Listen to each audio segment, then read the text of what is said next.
The following is intended only for mature audiences. Always consult legal and medical professionals when needed. Viewer discretion is advised.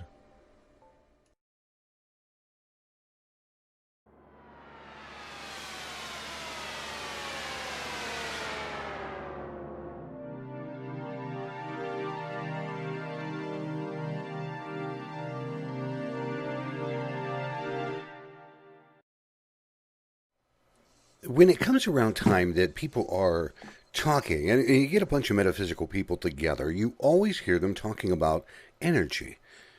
And sometimes it leaves the general public in a spot of going, what are they really talking about? And sometimes we take time to explain things. But this evening, we're going to delve more into, I want to say, not the nitty gritty, but what is it? Where's it coming from? Why is it so important? And those kinds of things. So welcome back to another edition of Terra Turas. I'm joining this evening with Jared Walters in the upper left and Mr. Malcolm Spears down on the bottom of the screen. How are you gentlemen doing this evening? Well, doing great. Fantastic. I'm glad to hear that. Jared, I'm going to start with you just as a quick question. When somebody says energy in a metaphysical sense and they question, what is your kind of response to that? Well, energy, and I come from the spiritual background, so when I think of energy, I think of source, in essence. Energy drives, you can think of it as electricity. In the terms of electricity, we're condensing that and putting it into, condensing it and putting it into tubes and whatnot to send electrical impulses, all that good stuff. But I guess energy to me it comes from source. It comes from the environment. It is the essence of actually who and what we are. So it's kind of complex, and when you think about it and really start to describe it to people. Malcolm, when it comes to you, what do you end up telling them? Well, there's universal energy that's available to everybody. Some people will call it God. Other people have there's all kinds of names for it, depending on what you believe. And it's there for us to draw on. And the idea is to draw in as much as you can and then condense it, as Jared was saying. And then, like for healing, for example, you want it really, really tightly focused on one specific issue. So for people who see auras, it's really easy to see who's got a lot of energy or not, because, there's big light around them. Like when you go off and you see some of these Eastern, the heads of Eastern religions, like, the Buddhist or Hindu or whatever, like they're really holy people, they usually have this incredible amount of light around them. So they've really drawn that in and are sometimes at oneness with that energy. And if you're like really negative, you tend to end up diffusing it. I guess is not the right word, but it tends to go away from you. If or you can't build it up if you're a negative person. That's been my experience anyway. And that's one thing I know that we're going to roll into as we go along is the positive side, the negative side. When people look at me and they're asking about energy, I tell them, look, you can't see, a lot of the public can't see what we're talking about. And they go, well, then how do we know it's there? Well, you turn your microwave on, but you don't see the energy that's being used to cook it. Right. And you don't see sunlight, but if it hits your solar cells, it charges your home or your phone or whatever. You don't see that. And they kind of get a grasp of what it really is. But when we take a look at it from a metaphysical standpoint, I think that it's safe to say we all jump into, because we've been at it for so long, we all jump into an automatic, is it a positive or a negative first? Would you guys say that's about right? I would agree. Yeah. And then we turn around, and let's say that we bump into something that is a negative energy. First, I tell you what, let's back all the way up and begin at the very beginning essence.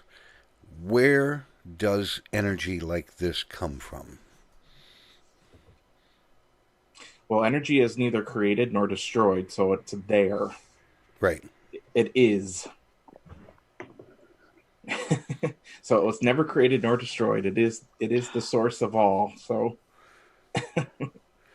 it is something, if we were to equate it like Star Wars, that it's the Force. the Yep. power. You know, Yeah, I'd agree with that. it's universal. And Yes. people go, okay. And I say, look, whether you believe in a theological background, whether you believe in scientific, everything came from one point. Right. And because it was all one point, it's all connected. Right. Quantum It's physics infinite. is really starting to prove and show that there is this connection. There's great brilliance in quantum physics when you really get down to it. It really goes to the source of who we are. But if you think of that one point that you're talking about, if you put a point on a piece of paper, that one point, and there's infinite possibilities from that point that can go outward. So if we're talking scientifically, you can talk of energy as form of vibration as well, or a frequency. So basically, if you have an atom and the atom's vibrating or oscillating, it's creating energy, and the energy is, and therefore that is what we are. That is our makeup. Our cells have energy. Our cells are vibrating. We look physical, and we possess a physical form in this three-dimensional world that we have because of energy on this planet. And that energy vibrates at that certain pattern that we look solid, just like there's states of matter. There's solid, liquids, and gas. Mm-hmm. So if you really get down to it from a scientific standpoint, you can see how energy changes, but it's neither created nor destroyed. It's there. It just transforms and it changes form. So energy, if we have a source of energy, if you call that God, if you call that the universe, that is the power source, if you will, or the furnace. And we are just the little particles on this earth, this little energetic, and everything's made of it. The trees, the plants, the sidewalks, the table that my computer's sitting on, everything has energy. Right. And it's possessing it. So that's scientific more. That's the scientific side. And it's a good Yeah. one, But let's go from a scientific into a spiritual side and talk about energy that we feel. And I'm going to start at the very beginning of all of that. And let's talk about the energetics of the planet that we are sitting on top of, which is spinning itself and going around the sun and all that. I don't know how many people would subscribe to an understanding that the planet is its own living thing. It has its own ecosystem. It has its own way of doing things, whether we like it or not. Yes. Tectonic plates, volcanoes, magma, all kinds of things. Mm-hmm. But all of that creates an energetic field. You can look at science and say, we've got magnetism. You can look at science and say we have laws of physics and things like that. But it also hits us inside, in our being of who we are. Yes. If you walk out into nature, like this scene that's behind me, if you walk out into nature, it's a very calming kind of thing. If you were to stand across a field and seeing a forest fire happen, it's a very disturbing thing. It's not the fact that it's on fire. It's the fact that you are feeling all of the things that are happening energetically about that. Mm-hmm. So let's talk for a moment some of the basic things about energy in metaphysics. And I think the first one that we would start with, if I'm not mistaken, and if I am, tell me, would be being empathic. Does that make sense? Would you agree or would you disagree? No, absolutely. You're actually feeling the other person's energy because a given emotion will give off a certain frequency. And some people are extraordinarily sensitive to that. And it's been my experience that most empaths are healers because they can feel where the problem is or what to address, if it's emotional or physical or whatever. They can sense where it needs to be. Right. But the big thing with that is getting them to let go of the energy, because a lot of people they just kind of stumble around with that. and they get stuck with pain or negative energy or that. And they're just very simple to deal with. Is thank you for showing me, please leave. And you can disconnect from it. I would agree because I see an awful lot of people that go walking around if they're an empath and they have difficulty after a long day at work. They don't think of it as they're acting like a sponge and soaking up all of that energy, even if they're not paying attention. Even the empaths that are, they're still soaking up a lot of energetic that is happening through body language, through actual conversation, through emotional, you know, how we say things. And you're right. A lot of people don't take the time to go, thanks, I'm all done. Get rid of this. Right. But let's take a step now. So we can see people being empathic is the capability to pick up on other people's emotion or the emotion of states of things. Yes. So we've got that. So you can look at ourselves as being antennas. Say that one more time, Jared. You can look at ourselves as being antennas. All this energy flows out in this morphogenic field that's around us, and we as individuals are these antennas standing on the earth. So then this energy is flowing through us, and it impacts us on our major chakra points and whatnot. So therefore, that's how we receive that energy, because we are energetic beings at the core of what we are, and we're able to feel and discern that what we know, because that's what we are. We're able to recognize it when it comes into us. And that's a good point, because it's true that we pick up on all of everything that is surrounding us, whether we are aware or not. Right. It's just like they say the butterfly that flaps its wings in Africa, sooner or later that wind is going to turn into something in North America or Europe or wherever. Right. But let's take a step beyond that.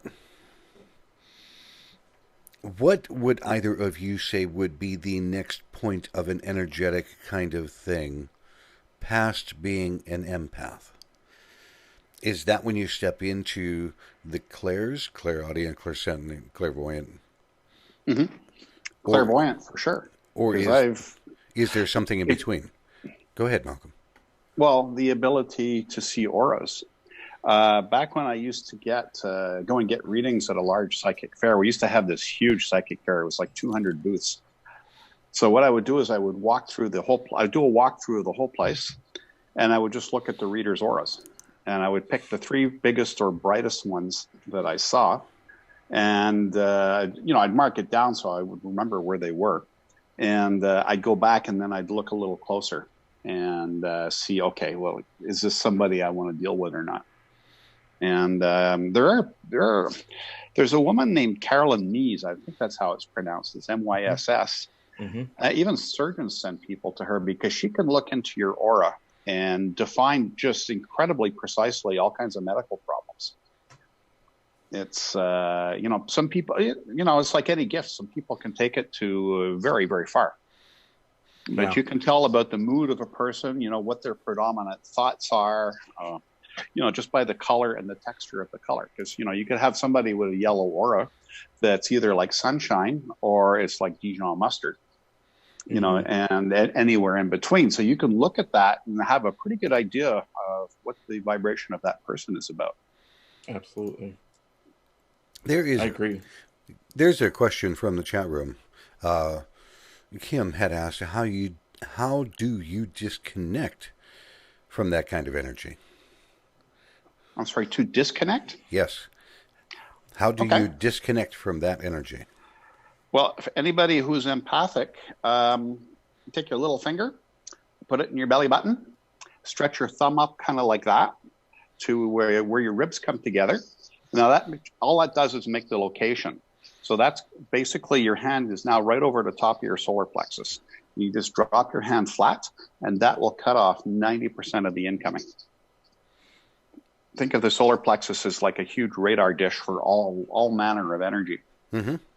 And that will really help. Also, I have to remember, before going in a hospital, or I'm mostly clairvoyant, but I have about maybe 25% or so that I'm empathic or clairsentient.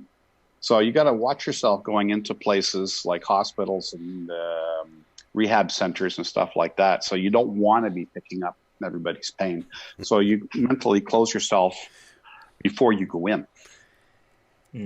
And as a side note to that, I did not remember that my mother-in-law had to go in for some emergency surgery, and we were just in a rush to get up to the hospital up in Cleveland, and I wasn't paying attention. We walk in, and it's like this brick wall that I hit.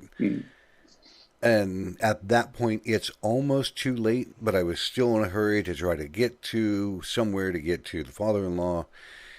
And as we're walking, you can just feel going past rooms, and it's this wave, that goes anywhere from I really hurt to absolute nausea to God knows what. Mm-hmm. And then the spiritual people that are walking around in the hospital, it's like, okay. I think it's really important to remember, the nature of belief and what we believe and where that comes from when we talk about in terms of energy. Okay. There's lots of schools of thoughts out there about what positive energy is versus what's negative energy, and what do you mean by disconnecting from that energy. There's ways of shielding and filtering, but that can get complex in the sense that everybody's like, oh, throw up protection, surround myself in protection. Well, there's good points of that and there's bad points of that as well. So when you're talking about disconnecting from a specific energy, it's more of discernment and discerning what you're feeling. Is it yours or is it of something else? And then what are you going to do about it, as far as, are you going to let that change who you are, what's going on with you, or are you just going to digest that and let that flow out? Because a lot of times what we do is, like Malcolm was saying, the aura is very, very important to our energetic system. And, the aura goes out to pick up and receive information. This is how we interact with, our environment, the people that we're around. A lot of times you might come in the presence of somebody and you're like, you'll feel closeness to them or want to go towards them because it's the energetics that you're picking up naturally. It's innately happening to you. It's an automatic process that happens. It's not something you have to stop and say, and think about. It just happens. Or you can walk up to somebody's energy and be like, ooh, I don't like this person. And when that happens, you start to condense the aura. The aura comes back into you, into the body. Yeah. So it's a play. It's a give and take, but you just really have to discern as being empathic. What is mine? Is this my feeling, or is this something else that I'm perceiving from what's going on around me? And then what do I do with that information, as far as, does flight or flight kick in the body, or what's going on? Why am I feeling this way? And you have to really try to discern what it is that's going on and why you're feeling or perceiving the energy in the way that you're receiving it. That's kind of a really good point, is finding out and thinking, is this my feeling, my emotion? Is this me? Is this something else? Is it someone else? Right. The only thing that I would actually add to that, when I work with people, and I think that we all are very similar in how we approach this or what we say to people. The only thing that I say is, if it's not something you want, say, thank you for bringing this to me. Mm-hmm. It doesn't belong to me. Please take it back. Or send it back where it goes. It's creating that gratitude piece at the same time of saying, I don't want that. You always have a choice. You're going to let it affect you, or are you not going to let it affect you? But it's that huge portion of, okay, stop. You have to have this checks and balances of yourself. Why am I upset? Or, why am I feeling this way? Is it mine? Is it originating from me? Or does it feel like it's external from me? Because there's no reason why I should be feeling this way. And then, then you have to discern, I need to get rid of this, or I'm going to allow it to affect me and crawl up in a ball and let my emotions take over. How would either of you tell people, you mentioned, circling yourself with protection. For a novice person that is an empath and is feeling emotion, stress, happiness, anger, frustration at work, and especially in an office environment, that's like, I don't know what. It's like it's a boiler, really. Could you bring up, I'm on an iPad, so it's a little different. Could you bring Jared back up on the main screen? Yeah. I still see you. Me? Jared's got to be talking on your iPad. Gotcha. Okay, anyway, on the right side of the screen above Jared's shoulder is that glass. I don't know what's in there, if it's a display case or a bell jar or whatever it is. But if you that's what I visualize, something extremely similar to that. There is this shield of protection around me, and only the good and the light may enter. And anything negative is refused. So you're not blocking off the good stuff, because sometimes the protection, people take it too far and they close off everything. Yes. But I leave the proviso that's in. So that's almost exactly what I visualize, what's on your, just above your shoulder on your screen now. Yeah. The bell jar. Yeah. Jared, what do you tell people? I think what Malcolm said was a great explanation, because, some people always are worried about protection. And then when I throw out this protection, I imagine a mirror on the outside of it reflecting everything out. Well, then you're not allowing good stuff to come in as well. But you sometimes need that bad stuff to come in, because when the bad stuff comes in, you have to know how you're going to react to it. We wouldn't know goodness if we didn't have something bad happen to us. We have to have this duality that happens and takes place, because there's lessons to be learned from that. So the way I like to envision it is, if you really get down to the complexity of like the universal laws, let me think here. What is the one I want to put out? Transmutation. Okay, whatever. It's the law of perpetual transmutation. So basically, if you have a high energy vibration and you're feeling happy that day, if you were in the presence of somebody negative, it's kind of contagious, because either you're going to help raise their vibration and make them happier, because in the presence of that, it changes the negative energy, or the negative energy is going to allow your positive energy to come down. So it's going to be one of these things, because we're constantly in this transmuting stage and finding this balance. So the way I like to envision it is, because we're a physical being, I like to envision, universal light, white light coming through the crown chakra. And then I envision energy coming up through the soles of my feet, and it meets at the heart. From that point, it shines out around me. Usually what I envision is it fills up like water. I think of light as being fluid. So it fills up per volume, my body being that cup, if you will, to hold this white light. And it overflows from the top of my head and radiates outward. So in the sense of a high vibration, then you're raising your vibration. So negative energy is naturally going to attract away from that. So in my thoughts, my actions, and my deeds, I can push away negativity just by being in a higher vibrational state, if that makes sense. So that's where that law of transmutation comes in. If I'm in a high energy state, I'm going to, repel any negativity. If I'm in a negative state, in a low vibration, negativity from the law of attraction even is going to attract to me, because like attracts like. So that's the way I like to think of it. I've really had to open up and change some ideas and thoughts about that. See, to me, it's interesting listening to both of you. I don't know. The folks that are watching are going to be listening on the podcast later.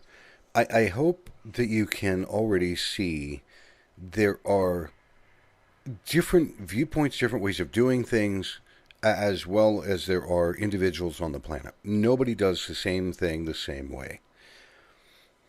And I look at this, and it makes me sit and think, because when I worked with my mentor, and we worked through so many different things, here's the way that he helped me explain. He explained to me, even just to help me in my own life, because I was working in an office environment. He goes, you get out of the shower, you're nice and clean. He goes, you wash your face, you're all cleaned off. You got no negativity. As you're getting cleaned up, think about it just going out. He goes, when you go to get dressed, before you put any real clothes on, he goes, imagine slipping on a comfortable pair of bright white pants and putting on a bright white shirt, all made out of light, so that it's all encompassing, and it would feel like silk or very smooth cloth, and you can just feel it on your body. It's all white light, and it radiates out. He goes, then put your clothes on. And I'm like, Yeah. okay, now tell me what that is doing. He goes, that's keeping everything contained in you. It is helping, and much like you guys, it helps repel everything that's going on. He goes, the people that are aware of it can see it even through your clothing because it doesn't matter. He goes, the Yeah. people that are not aware of it, he goes, if somebody, you do that in the morning and you concentrate and you visualize and you see yourself in that nice, bright clothing, he goes, you will notice that when people come up to you, if they're having a hard day or if they're nothing but angry, he goes, they'll start to stutter in their wording, or they will back up, or they will just go away. Yeah. He goes, until one of two things happens. They either calm down and can talk with you in a polite fashion, or they just go away. He goes, you will also notice that the people that are the clean, energetic, and happy, they'll actually come up to you and start chatting with you more or talking with you more. Yes. And it's due to the fact that you yourself are being cool, calm, collected, happy, loving, and this bright Yes. white. He goes, it's a moth to flame. It will happen every time. Yeah. And I'm That's like, a great example. Yeah. he was such a practical teacher. I think it really rubbed off on me, Yeah. you know, because I have the understanding, Jared, of what you're saying. And the same thing with you, Malcolm. I practice this in my life as a reader, and yet I come across as practical all the time. You Yeah. would swear, Malcolm, that I was Canadian. And that's the only time it would happen because Shelley tells me I've got no common sense. Malcolm, you were going to say something. Yeah, people. Okay, like I see auras. I mean, I'm not looking for them all the time. Sometimes it's spontaneous. Sometimes I'm looking for them. But empaths are sensitive at the auric level. So as they come close to somebody, it's either going to be a nice smooth fit where it just melds together and you feel instantly comfortable, or it's a clash. And they feel that as well. But just about everybody senses energy. It's extremely subconscious. Mm-hmm. And I've had this conversation with quite a few healers about that people are attracted to them, and people come up with all kinds of stuff to them because subconsciously they know that that person can help them. Yes. And this is very common with healers. I think we were talking with Michelle a few weeks ago, and I talked to her about her gifts, and she says, "Well, yeah, I work in palliative care and I do healing on the patients." I'm just thinking, like you are really fulfilling your destiny. Right. So it's when you're with the flow of, your gifts, it just allows more energy to flow through. Yeah. I wanted to highlight something Michael was talking about. We were looking at the next stage because we were talking about empaths, and then he was talking about the clairs. Mm-hmm. Well, being empathic is, being sensitive to energy and how you receive that energy, and some people don't even know that it's theirs versus what's theirs and what's not theirs. And that's where the whole idea of being empathic. But if you look at the word by definition, it just is being, usually they're more caring and more understanding of others and the things that are going on. So they tend to be a bit more sensitive in that case.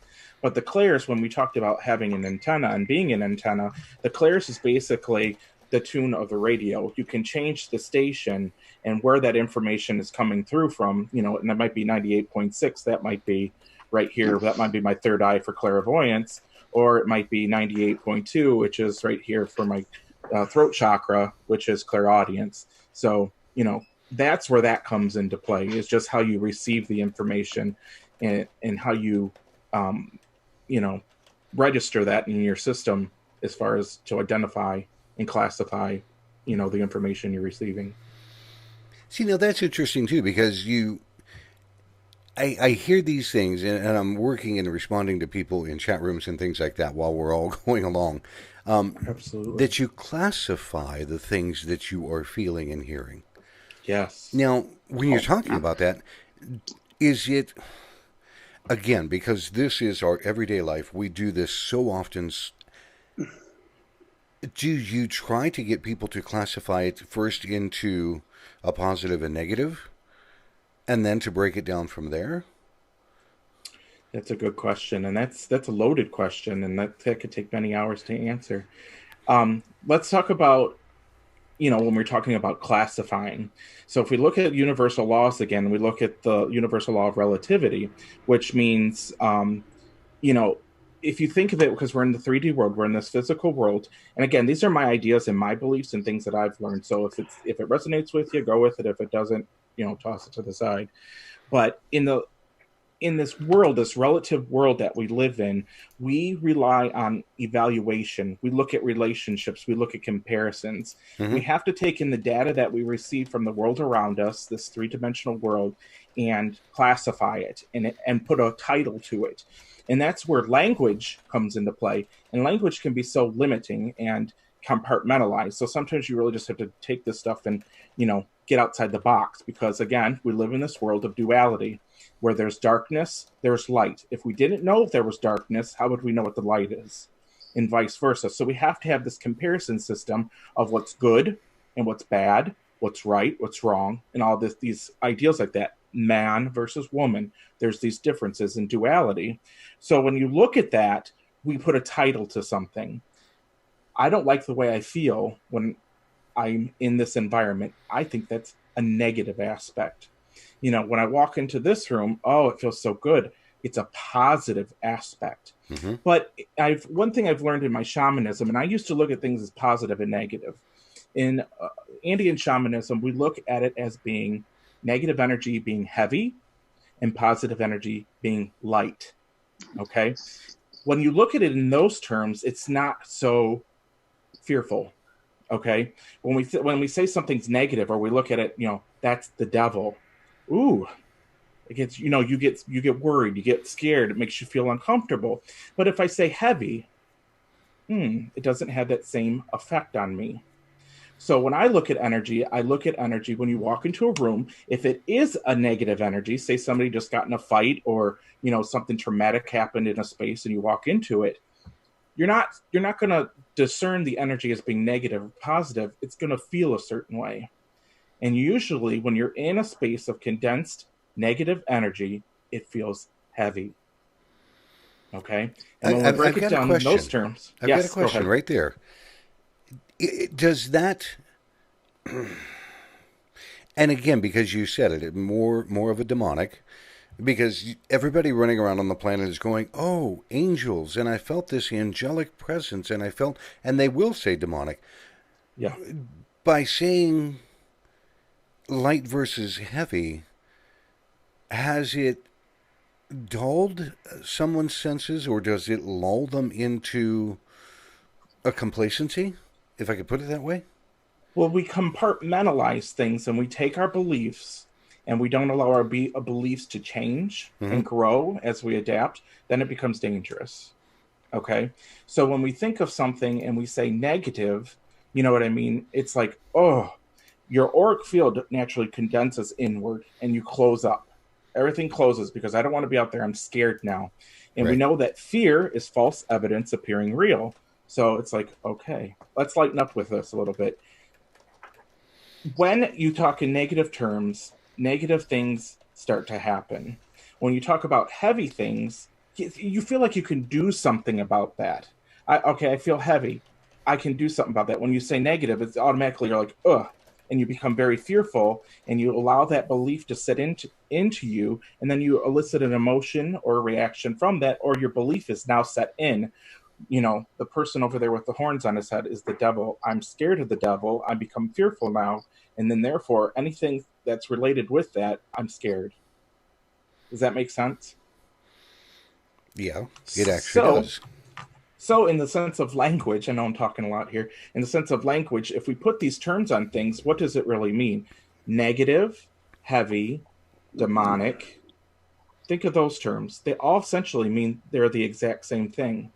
So let's put it in terms that we can use and do something about versus being fearful and running from it. Does that make sense? It does. That makes sense. Malcolm, you have a look on your face. I'm just asking if you have something that you wanted to add to that or say to it. In its initial state, energy is just that. It's energy. And we have free will, and we can decide where we want to take that energy, what we would consciously or subconsciously want to manifest. So, if you're constantly dwelling on negative things or violence or whatever, your energy level will go down. And again, as Jared was saying, people will perceive that as heavy or dark, or if you see it, it's dark. Yeah. And if you're, I just went and did a 5-day crash course on yoga. And, the people running around the ashram are definitely in the higher levels of energy. Yeah. Because they're working their body to create this. So it's really a question of intent and what you want to do with it. Mm-hmm. Oh, and free will. That's a whole topic in and of itself. That's a whole nother program. Oh, right? My God. Right. Because when you start talking about having the capability, what your intention is, what are you going to do with it? Yes. Mm-hmm. That opens doors wide open. Huge proponent. We're going to take a few minutes. I mean, go ahead. There are natural healers out there. And, you guys, I mean, Jared hasn't met her, but Michael's met Lynn. I watched her actually heal 2 blind people, and no BS. Stuff really happens, and some people are able to focus so much energy down onto a really, like a laser, just onto this tiny little point. It's so condensed. Things happen. Wow. So it's, and some folks just walk around with this naturally, and they are naturally helping out folks without even realizing it. Yeah. And it's just working through them at a soul level. They understand, but in their conscious life, it's like, yeah, okay, whatever. Yeah. And, people with a higher energy, I mean, there's an old expression, you can't fool kids and dogs. So if you have a low energy, you're not going to be attracting animals to you or little kids, right? Nope. So people really sense it. So you can really play around with it too. If you you can set yourself in a certain frequency for the day. If you're working with a group of people or an office or something, put on that energy for the day, and then see how people relate to you. Where a day or two later, you put a completely different energy out there. Right. And you'll see people reacting extremely differently. Yeah. I would agree. There's also raising energy, too. Yeah, you're right. I did have a lot to say. It's good information. I've been known to talk a bit. Some churches, like you get into like full gospel churches and things like that, okay, where there's all kinds of music and everybody's into it. They raise the energy up like to an incredible level. Right. And so it's the same thing when you're working in a group. I mentioned in previous shows that I taught psychic development in classes for many years. And we always sit in a circle, and before we start the class, we start taking energy around and around the circle, building it, building it, and building it. Then we do some healing with it, and then we go on and do whatever the theme was for the night, whatever we were going to do. Mm-hmm. But it does a number of things, because it's like building a flywheel of energy, because usually with students, they're not like really stable in their energy level. Mm-hmm. And it makes a flywheel, and it keeps people on a closer level, but it also it brings up the ones that have a lower energy. And so I liken it to, let's build a wave and go surfing. Yeah. So, I mean, that's an interesting way to look at it. Yeah. All right, just real quick before we take our break. Yeah. Would you say in any theological setting, church, whether mm-hmm. it is Christian, Catholic, Baptist, Methodist, anything, would you say that they experience much the same thing, even though they are not thinking about it on an energetic level? Because everybody is beginning to concentrate on prayers, on hymns that are being sung, that they are collaborating to create a mm-hmm. higher energetic level? Oh, good question. I'll look at Christianity specifically here real quick, but it does a reversal. It does this polarity. It builds you up and then tears you down, because, oh, God is good, God is great, God is love, but do this or you're going to hell. Ooh, God's going to judge you. So then you go, oh, complete opposite, So you don't find that complete balance and that complete highness of energy, usually within Christianity. I mean, people do, and don't get me wrong. Again, this is my opinion, so um, that's just the way I feel. It's not a consistent raising of energy, um, like some of the other religions might be. Well, So, that's interesting. We'll have to talk about that at some point in time. yeah. But we're going to take a quick break for a couple of minutes. When we come back, we're going to shift gears yet again and talk about energy on a very different kind of level that is more experienced in everybody's house. We'll be right back.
Coming back from our interlude, it is amazing because we continue the conversation between the three of us, and it seems like that time just goes wham and it's gone.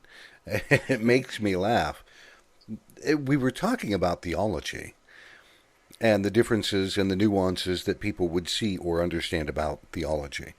And that's going to be a topic that we would have to take a night and cover all the way around. Because I'm sure none of us are going to see theology in the same kind of viewpoint. Right. I want to switch gears for a second. We've covered more of people being empathic and being able to feel the energy and being able to understand that energy is something that flows through every living thing, as well as being in inert objects, crystals, yes, rocks. It at some point was part of a moving, living thing and then became inert, but it doesn't mean that the energy's gone. Just like psychometry.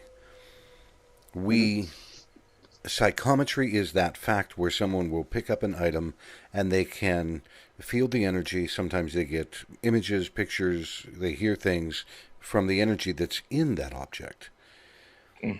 So energy becomes stored in that fashion. Yeah. But let's talk about the energy in our home.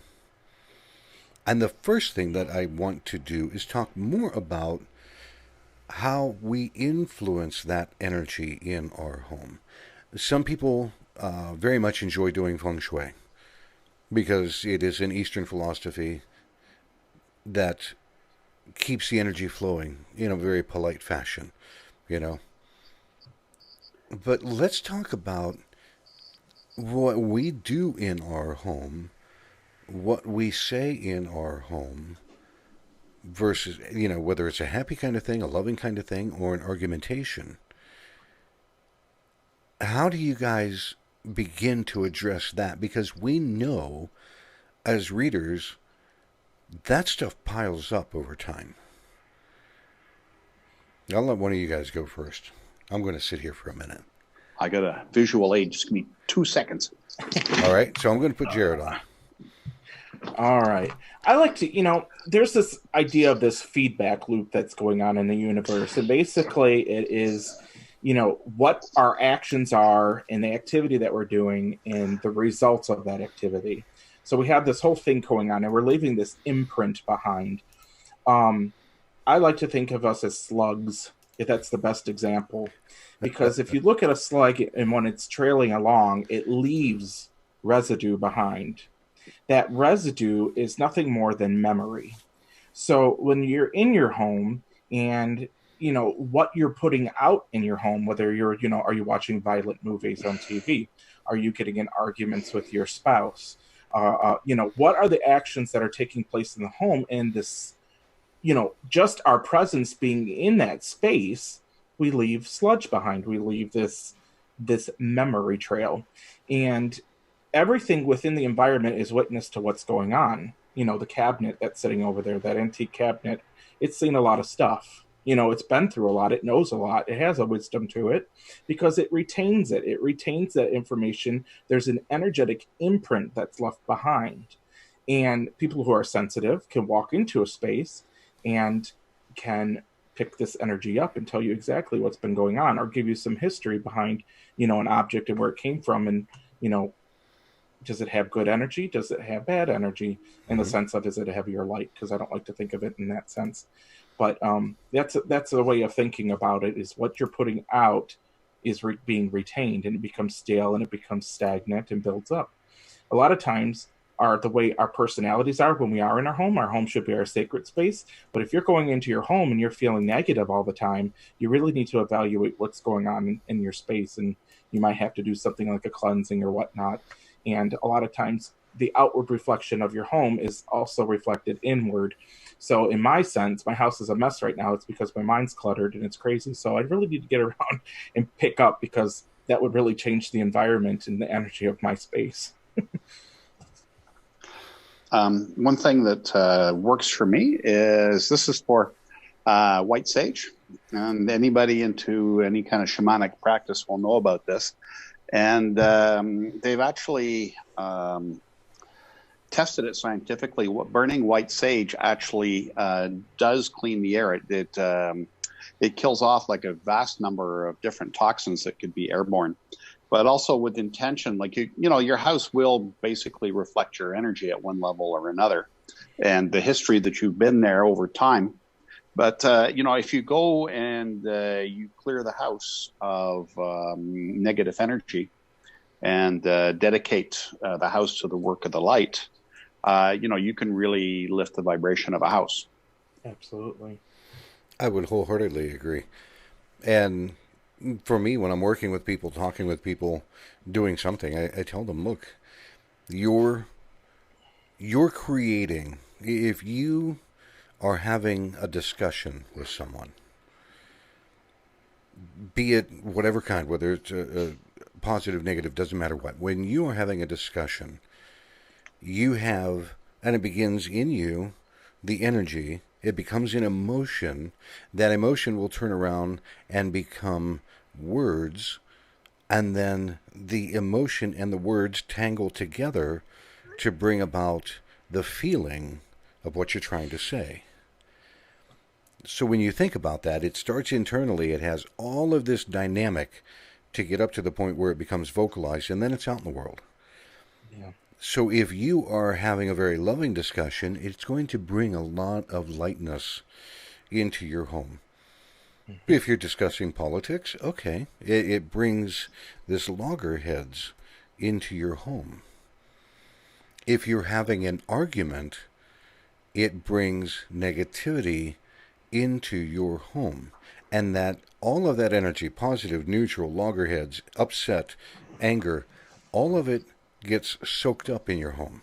Ergo, the white sage that Malcolm is talking about. It's like being splattered on the wall.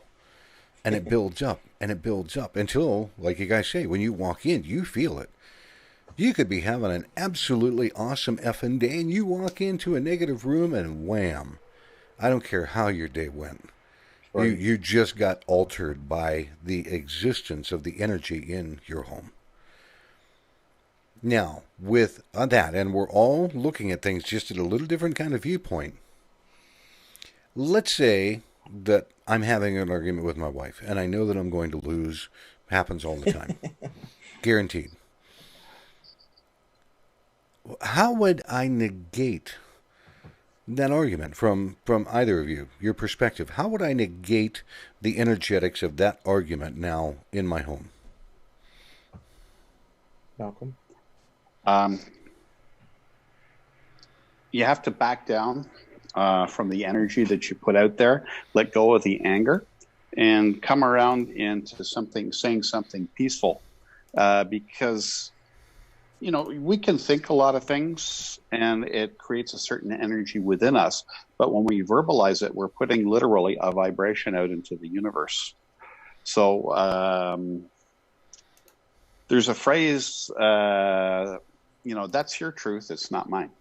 Yeah. And there's ways to argue politely. I can't say I'm exactly the best example of that, but it's all about the vibration, and you can modify it. Even as mad as you are, you can lessen the sting of it and try and get yourself back in a better space as soon as you can. Jared? Oh, again, that's a loaded question. There's a complexity to it because we are only in charge of our own energy and the way we respond to things. And I think the biggest thing we as, humans in society need to learn is understanding. Trying to not respond to somebody with the same energy that they've created. It's the whole Einstein principle. You can't change something. Michael probably can say it better than I can. I don't know how to say it. You know what I'm talking about? I kind of do. Okay. You can't change the energy, the same energy that created it, or however that goes. Right. Anyways, but understanding is very important, because if you can understand where somebody's coming from and sympathize with them, be empathetic to it, that's when you can actually start to change the energy in the space. If you're just, if you're in that heated argument with somebody, if you're holding on strong to your belief and not willing to understand where they're coming from, you're going to be hitting it head on, and you're just going to be butting heads, and the energy's just going to, keep fighting each other. I would agree. And it does.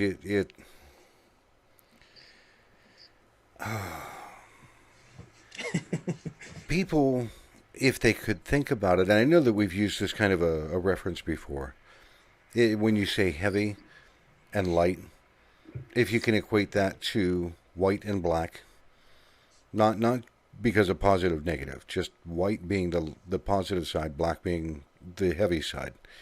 Right. If you have an absolute cupful of white paint, and you introduce even a couple of drops of black paint into that, it turns gray. And no matter what you do, it's always going to be gray. And the more black that you add to it, the much more gray it's going to become. Right. until you find a way to either A, filter out the black paint, or start adding more white paint to make that much less of a gray area.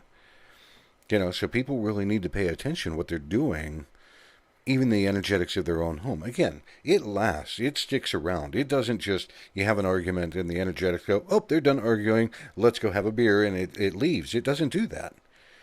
It's planted in your home until you cleanse it or clean it, or until you start adding more positive to reduce that negative. And what I'm trying to tell people right now, understand, if you have a very happy home and you focus on the positive and you are constantly trying to do these things, you're going to wake up in the morning much more of a happy person than the person that works in an office, has a really upset kind of job. They wake up in the morning and they're going, oh my God, I have to go to the office today. And for the people that are watching, I bet if I asked for a show of hands, everybody and their mother would be going, yeah, I felt like that before. It's part of the reason why. We didn't even get a chance to get into energetics of spiritual beings. And we're saving that kind of more for another show, because I really wanted people to know what energy is and does, the good and the bad. If they can start to focus on that, I believe, truly, that they can change more of the base aspects of their life in dealing with energy, and how does it flow and how does it affect other people. Does that make sense? Absolutely. Mm-hmm. I mean, the good news is you can do something about the energy, whether it's positive or negative. You can always switch it. Because all there is that polarity, that duality in this world. If they don't like what it is, it can always be changed. And there's two words that I would say that go right behind that. Being aware and being responsible. Yes. Because if you're not both, you have a problem. Go ahead, Malcolm. Gratitude is really huge too. Oh, yeah. Yeah, agreed.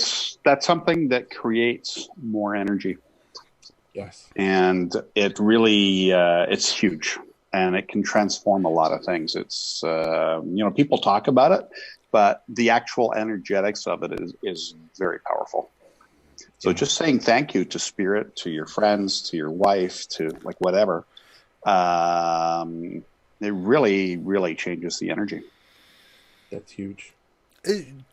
Before we wrap up for the evening, if you can, tell me how a person would be viewed if they were not grateful versus a person in the same situation that would have gratitude working with them. I don't want to say for them, I would say with them. So that you take the first side, that's more the guy that's downtrodden, having a crappy life and working in a dead-end job, and he has no gratitude. What would that kind of look like? Well, the first thing that comes to me, I'm going to get biblical here, which is rare for me, but to those that have shall be added.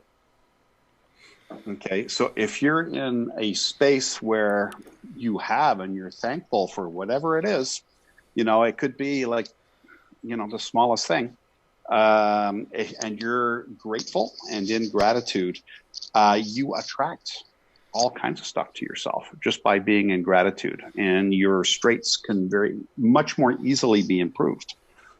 Whereas if you're in pessimism all the time, the reverse is true. Yeah. You tend to dig, that expression, if you find yourself in a hole, stop digging. Mm-hmm. Very true. That's one of the absolute killers that I find. I think every reader runs into it. Everybody in metaphysics. Having the understanding that when we are in a really crappy situation, we created it. Mm-hmm. And having that realization, it's like, oh my God, how did I forget? Because we're human. We don't always pay attention. We don't always think about the highest self. We don't always. And then we have to go to work and reverse what we've done. Right. Malcolm, you said biblical. Well, I'm going to throw just one tiny piece in there before we end for the evening. Okay. Biblical sense says, if you have but the faith of a mustard seed. Mm-hmm. And I grew up with that. I think anybody in any theological background grew up with much the same thing. And I found somewhere in my mid-30s a very different meaning of that, probably even into my early 40s. And they're thinking, you know, a mustard seed has the faith. Folks, the mustard seed does not think about what it is doing or becoming. It just does. It just does it. Period. It doesn't mean if I have a little bit of faith that I can move this mountain. No. If your intention is to move the mountain, then you're going to move the mountain. If your intention is not aligned with your purpose, you're going to get screwed. You're not going to have the result that you're looking for. That's another show, too. Go ahead. In Star Wars, they called it the Force. The Asians call it the Tao, and there's all kinds of explanations for the well agreed upon flow of energy. Mm-hmm. So the more that you are in balance with that energy, the more likely that good things are going to happen to you, and you become more achieved in who you are. And the more you fight it, well, you know, it's a lot bigger than you are. Yeah. So, you know, that's another way to look at it. Very true.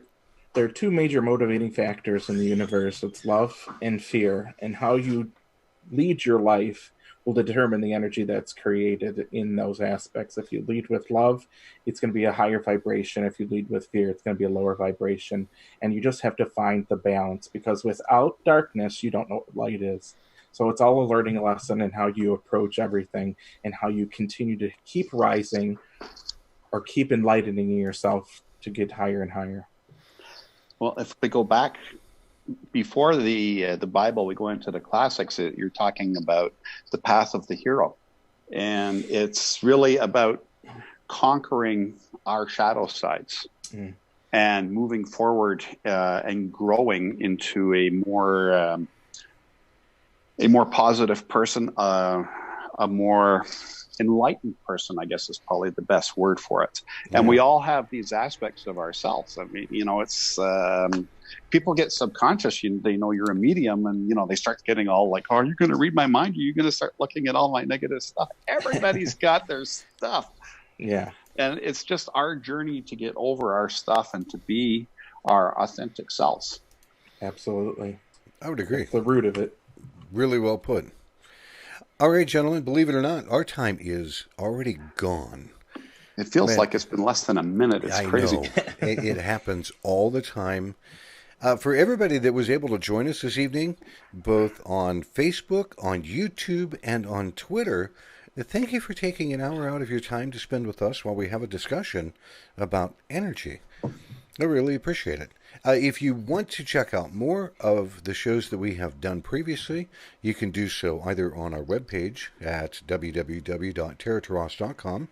You can check us out on YouTube, which has all of our past shows at youtube.com/Terra Turas.